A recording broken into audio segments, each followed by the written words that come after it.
지금 서 있는 이곳에서 높임을 받으소서. 내가 받는 땅 주님의 땅이니 아멘.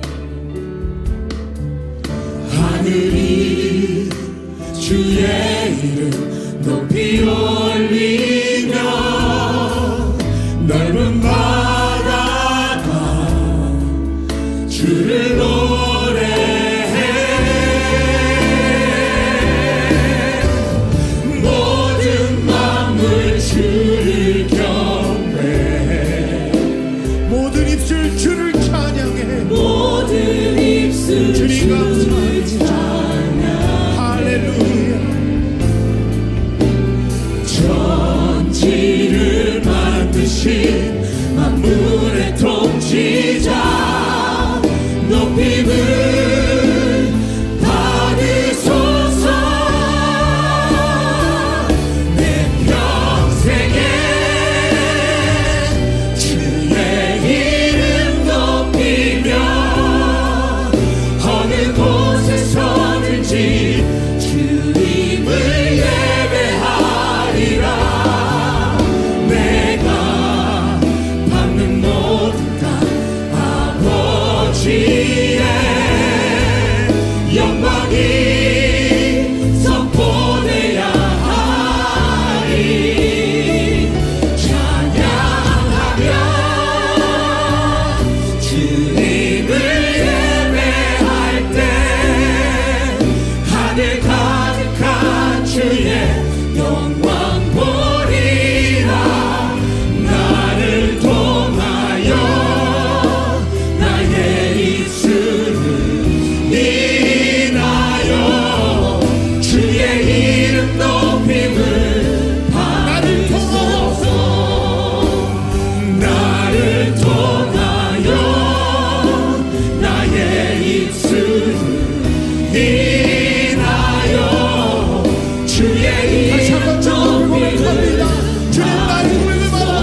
마가복음 8장 27절부터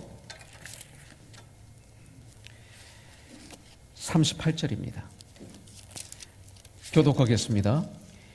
예수와 제자들이 빌립보 가이사라 여러 마을로 나가실새 길에서 제자들에게 물어 이르시되 사람들이 나를 누구라고 하느냐? 제자들이 여쭈어 이르되 세례 요한이라고, 더러는 엘리야, 더러는 선지자 중에 하나라 하리라. 또 물으시되 너희는 나를 누구라 하느냐?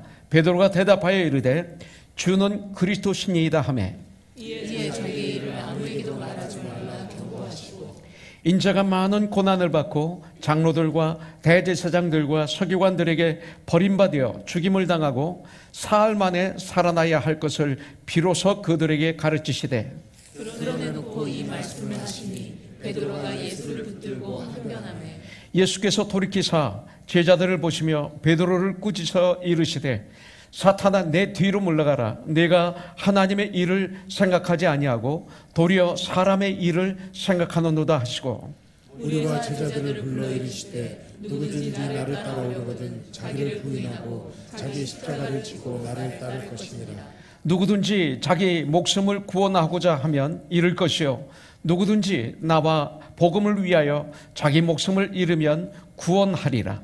사람이 만일 온 천하를 얻고도 자기 목숨을 잃으면 무엇을 유익하리요? 사람이 무엇을 주고 자기 목숨과 바꾸겠느냐? 누구든지 이 음란하고 죄 많은 세대에서 나와 내 말을 부끄러워하면 인자도 아버지의 영광으로 거룩한 천사들과 함께 올 때에 그 사람을 부끄러워하리라. 아멘. 오늘 27절에 보니까 예수와 제자들이 빌립보 가이사라 여러 마을로 나가실새 길에서 제자들에게 물어 이르시되 사람들이 나를 누구라고 하느냐? 제자들에게 이렇게 물으십니다. 마가복음 8장 28절에서 제자들이 여쭤봐 이르되 침례 요한이라고 하고 더러는 엘리야라고 하고 더러는 선지자 중 한 명이라고 하나이다, 이렇게 말하고 있습니다. 유대인들 또 이스라엘 백성들에게는 이 선지자 대단히 중요합니다. 아무나 선지자가 되는 것 아닙니다. 그들이 예수님을 어쨌든 평범한 사람으로 본 것은 아니라는 것입니다. 하나님이 그 시대마다 메시아를 증거할 위대한 선지자를 세웠는데 그 중에 한 분이 바로 예수다, 이렇게 그들은 믿었던 것입니다. 그러나 그들은 이 세상을 구원하실 메시아라고는 믿지 않았다는 것입니다. 지금도 세상 사람들은, 많은 사람들은 예수님을 훌륭한 분입니다, 그러나 메시아인 줄은 난 모르겠습니다, 이런 분들이 아주 많습니다. 예수님 당시에도 많은 사람들이 예수님을 훌륭한 분으로 봤습니다. 그렇다면 문제가 있죠. 예수님 그 당시 뭐라고 말씀하셨어요? 나는 길이요 진리요 생명이니 나로 말미암지 않고는 천국에 올 자가 아무도 없습니다, 그러셨어요. 그러면 그 당시 그분들은 예수님을 성인의 반련에 놓으면 안 돼요. 어떻게 사람이 천국에 가는 유일한 길이냐? 죽음의 문제를 해결했느냐? 어떻게 영생을 얻을 수 있느냐? 이렇게 이야기를 할 수 있어야 되는 거 아니겠어요? 근데 예수님을 그들은 성인이라고 말하고 있습니다.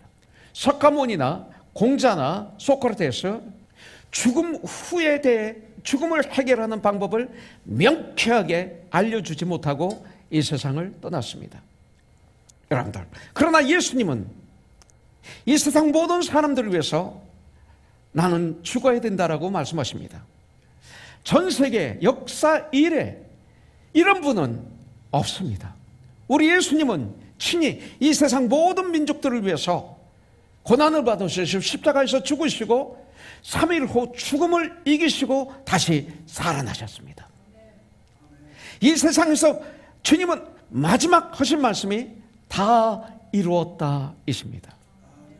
다 이루었다. 드디어 구원을 이루신 것입니다. 그런데 주님은 제자들에게 질문하십니다. 29절에서 보니까 또 물으시되 너희는 나를 누구라 하느냐? 그때 베드로가 말합니다. 주는 그리스도 신이이다. You are the Christ. 이렇게 말하고 있습니다. 이것이 바로 베드로의 답이었습니다. 마태복음 16장 16절에서는 주는 그리스도시요 살아계신 하나님의 아들이십니다. 이렇게 베드로가 고백하고 있습니다. 신앙 고백을 정확하게 했습니다. 크라이스트, 그리스도라는 뜻은 기름 부음을 받으신 분, 이런 뜻입니다. 구약에 보면 하나님의 일을 하기 위해서 종을 세울 때 기름을 부어서 세웁니다. 왕으로 세울 때 기름 부음을 받습니다. 베드로는 예수님을 기름 부음 받은 분, 메시아, 구원자, 구세주로 고백한 첫 제자가 되었습니다. 사도행전 4장 12절을 보니까 다른 이로서는 구원을 받을 수 없나니 천하 사람 중에 구원을 받을 만한 다른 이름을 우리에게 주신 일이 없음이라 하였더라. 제자들이 말하고 있는 것을 볼 수가 있어요. 주는 그리스도이시오 살아계신 하나님의 아들이십니다라고 고백한 베드로에게 우리 주님께서 칭찬하신 말씀이 있어요. 그렇게 고백하니까 주님이 칭찬하세요. 여러분들 살아계신 하나님이신 예수님으로부터 칭찬받기를 원합니까? 이 고백을 하면 되는 거예요. 주는 그리스도이십니다. 뭐예요? 주는 구원자이십니다. 주는 메시아이십니다. 이거예요. 이렇게 고백하니까 마태복음 16장 17, 18절에 보니까 주님이 칭찬하시는데 예수께서 대답하여 이르시되 바요나 시몬아 내가 복이 있도다. 이를 내게 알게 한 이는 혈육이 아니요 하늘에 계신 내 아버지시니라. 또 내가 내게 이르노니 너는 베드로라. 내가 이 반석 위에 내 교회를 세우리니 음부의 권세가 이기지 못하리라. 내가 천국 열쇠를 내게 주리니 내가 땅에서 무엇이든지 매면 하늘에서도 매일 것이요 내가 땅에서 무엇이든지 풀면 하늘에서도 풀리리라. 이렇게 하셨어요. 이게 베드로에게만 해당되는 말씀이 아니라 저와 여러분들에게 주신 말씀이라는 거예요. 저와 여러분들에게. 이 고백 속에는 하나님의 놀라우신 뜻이 이 안에 있어요. 이 고백 위에 교회의 기초가 담겨져 있어요. 이 말씀은 이런 고백이 교회를 세우고 있다는 거예요. 교회는 누굽니까? 이런 고백을 한 사람들의 모임이 교회. 바로 그것을 하나님의 가족, 그리고 성경은 그리스도의 몸이라고 말하고 있습니다. 이런 고백을 하면 천국의 문이 열려요. 네. 그 다음에 이런 고백을 하면 우리에게 천국의 열쇠가 주어져요. 보세요. 마태복음 28장 18절에 보니까 예수께서 나와 일러 가라사대 하늘과 땅의 모든 권세를 내게 주셨으니, 우리 예수님은 하늘과 땅의 모든 권세를 가지신 분이에요. 20절에서 말씀하셨어요. 볼지어다 내가 세상 끝날까지 너희와 항상 함께 있으리라. 하늘과 땅의 모든 권세를 가지신 예수님이 나와 함께 하시겠다는 거예요. 정말 내가 예수 안에 거하면 하늘과 땅의 모든 권세를 가지신 주님이 나와 함께 하시기 때문에 그것을 뭐예요? 한마디로 얘기해서 이런 고백을 하면 베드로에게 천국 열쇠를 주었을 뿐만 아니라 이런 고백하는 모든 사람에게 천국 열쇠를 주신다는 거예요. 이미 주셨다는 것입니다. 예. 이런 삶을 이 땅에서 우리가 살아야 되는 거죠. 베드로의 대답은 주는 그리스도이십니다. 아주 간단한 대답이었지만 우리 주님을 기쁘시게 한 거예요. 여러분들, 우리 주님을 너무 기쁘시게 하셨어요. 예수님께서는 베드로에게는 왕이셨어요. 여러분들, 예수님은 바로 베드로에게는 하나님의 말씀을 주시는 선지자였어요. 베드로에게는 예수님이 그의 모든 죄를 용서해 주시는 큰 대제사장이었어요.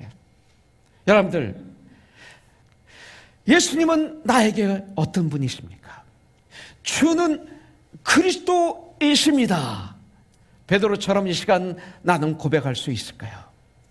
이것을 고백할 수 있어야 됩니다. 여러분들, 한번 정말로 예수님은 주는 나의 그리스도이십니다 라고 믿는 분들은 저 한번 따라 할 수 있을까요? 한번 해보세요. 주는 그리스도이십니다.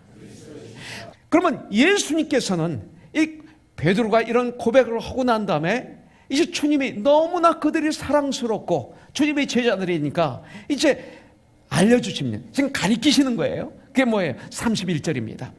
인자가 많은 고난을 받고 장로들과 대제사장들과 서기관들에게 버림받아 죽임을 당하고 사흘 만에 살아나야 할 것을 비로소 그들에게 가르치시되 그랬어요. 자, 지금 엄청난 말씀을 가르쳐 주시는 거예요, 제자들에게. 그런데 베드로가 그 가르치심에 뭐라고 얘기해요? 마태복음 16장 22절에 보니까 베드로가 예수를 붙들고 항변하여 이르되 주여 그리 마옵소서 그랬어요.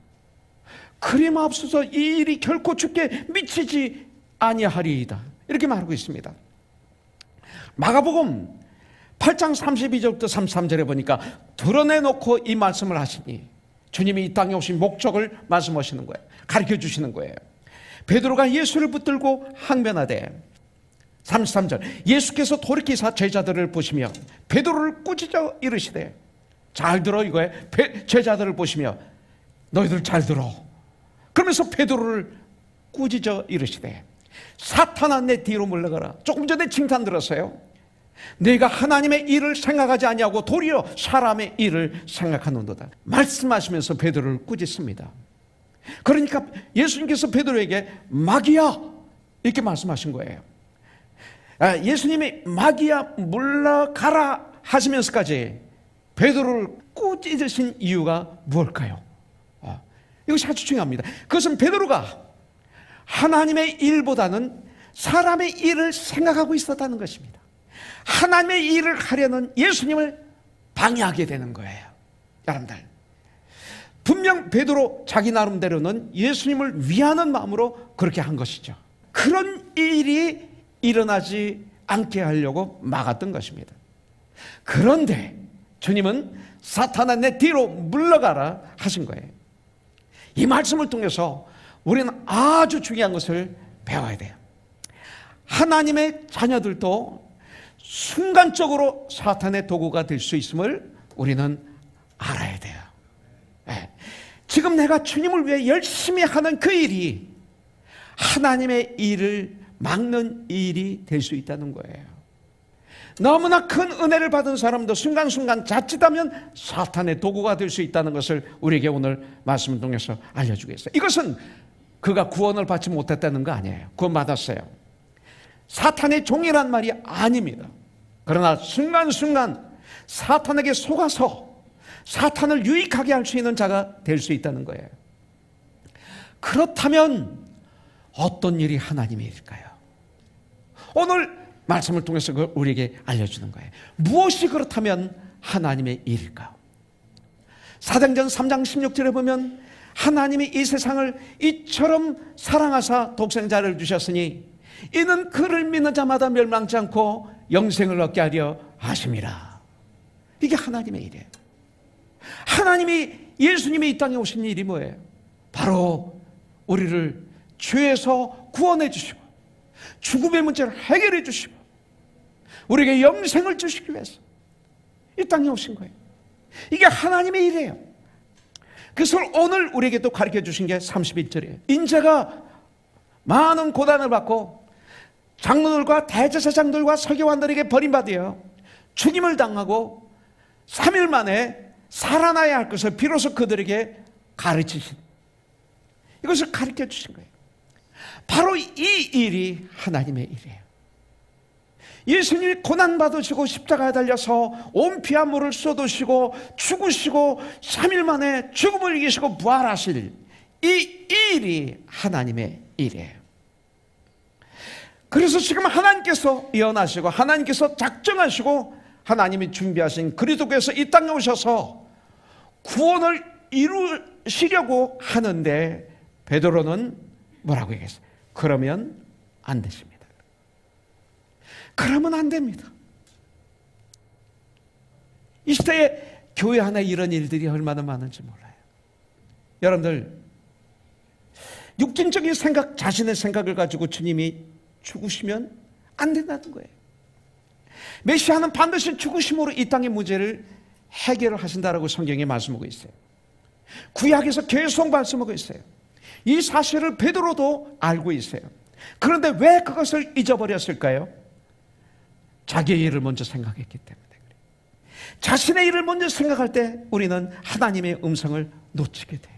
그래서 우리는 하나님의 일을 먼저 생각하는 훈련을 해야 된다. 그래서 큐티하는 거예요. 그래서 말씀을 읽는 거예요.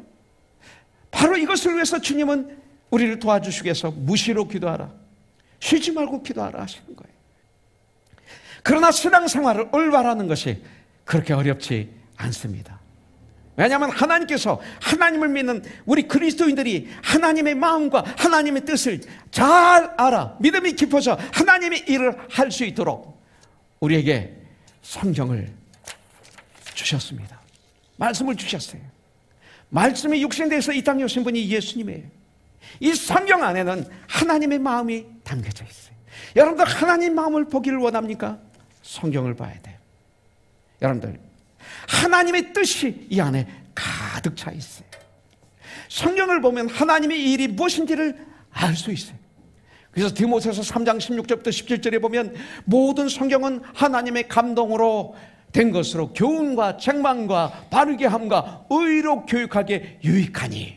17절, 이는 하나님의 사람으로 온전하게 하며 모든 선한 일을 행할 능력을 갖추게 하려 함이라. 여기 능력이 있어요. 여러분들, 이렇게 하나님께서는 우리 모든 그리스도인들이 올바르게 하나님을 믿고 섬길 수 있도록 성경을 주셨는데, 오늘날 많은 그리스도인들이 바르게 하나님을 믿고 바르게 섬기지 못하는 경우가 있는데 그 이유가 뭐예요? 바로 성경 말씀을 읽고 성경 말씀을 듣고 성경 말씀을 올바로 배우지 않았기 때문에 그래요. 여러분들, 많은 성도들이 부담감 없이 신앙생활을 하기를 원해요. 부담감 없이 마음 편하게 와서 예배 드리고 가고 싶어요. 교회가 조금만 부담만 되면 다른 교회로 옮기는 것이 이 시대의 풍조예요. 여러분들, 사랑에는 부담이 있어요. 믿음 생활은 부담입니다. 예배는 부담입니다. 여러분들, 자녀를 양육하는데 그냥 부담 없이 양육합니까? 얼마나 부담이 있어요. 부부 생활이 얼마나 부담이 있어요. 심는 대로 거두는 원칙은 신앙생활에서도 똑같아요. 하나님을 위해 심는 것이 없으면 거두는 것도 없어요. 하나님을 위해 심는 것은 거룩한 부담이 있어야 돼요. 34절에 보니까 무리와 제자들을 불러 이르시되 누구든지 나를 따라오려거든 자기를 부인하고 십자가를 지고 나를 따를 것이니라. 무슨 말씀이에요? 나를 부인하라 이거예요. 사람의 마음에서 나오는 생각이 뭐예요? 죄악 덩어리예요. 그걸 부인하라는 거예요. 시기를 부인하고 질투를 부인하고 교만을 부인하고 위선을 부인하고 얼마나 좋아요.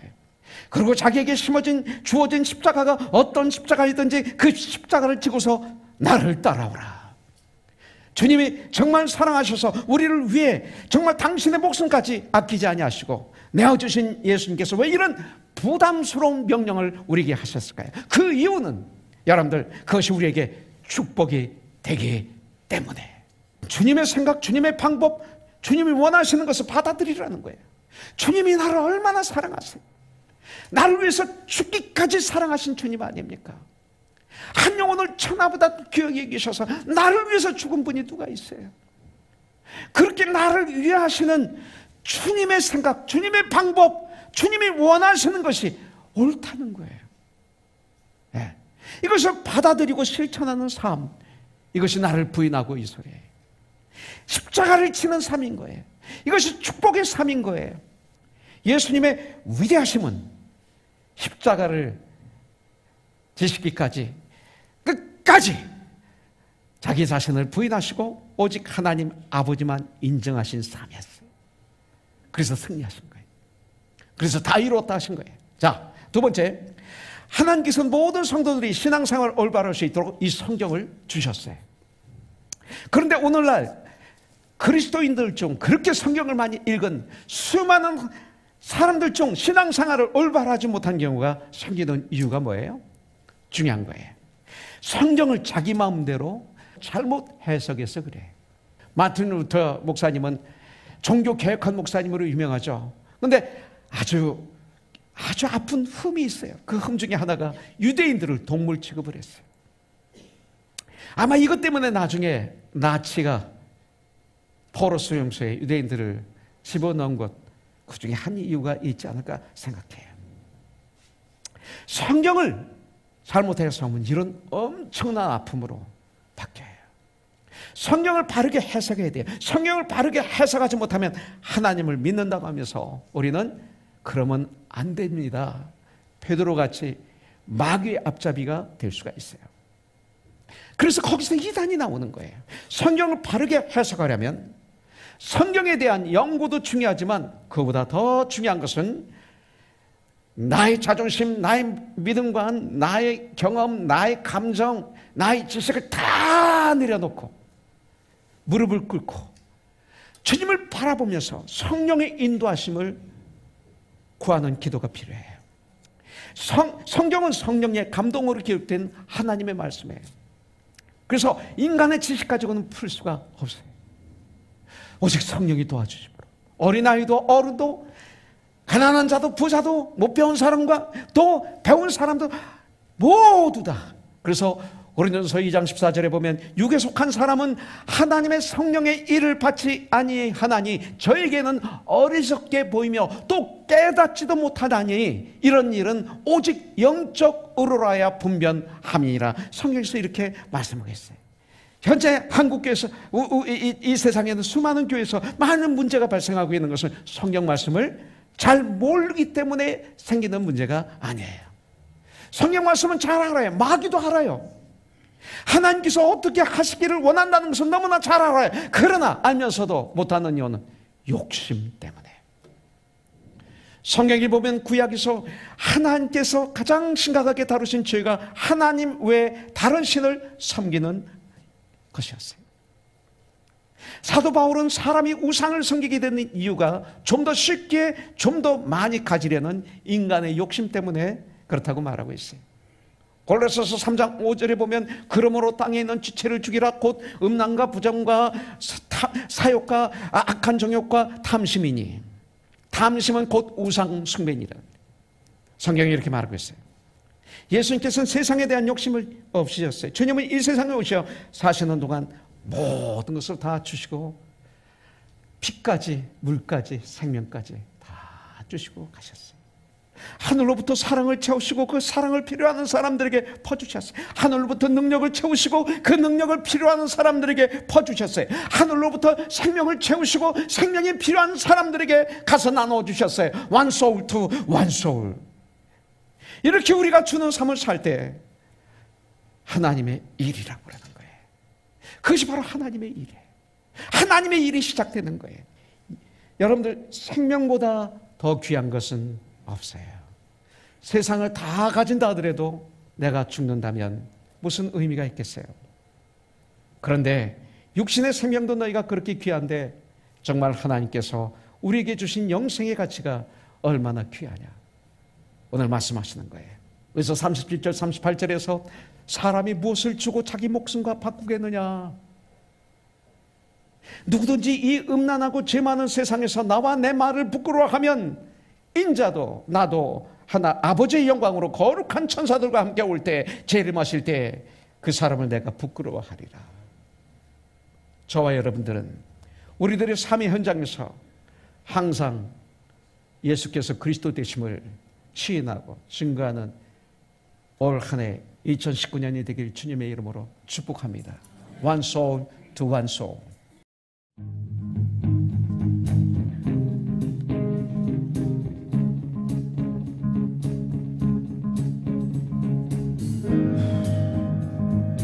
Nobody stood and applauded them, so they knew from the start this road would not lead to fame.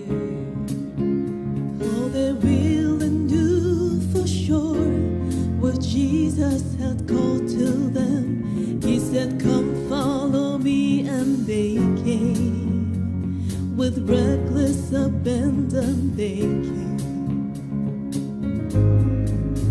세상 명예와 욕심을 버리고 미치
turning back, for the water cannot above flow.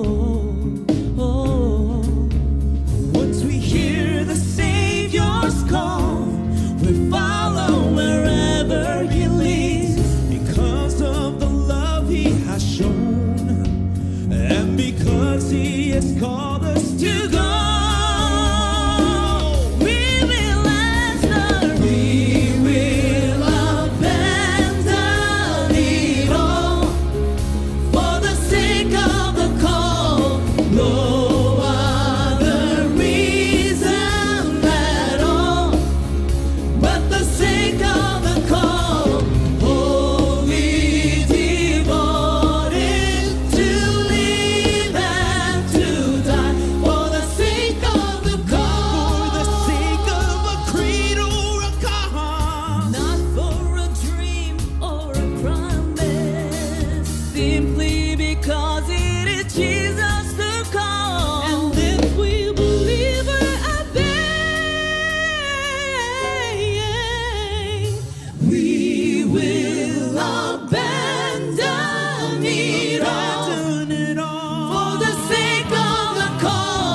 No.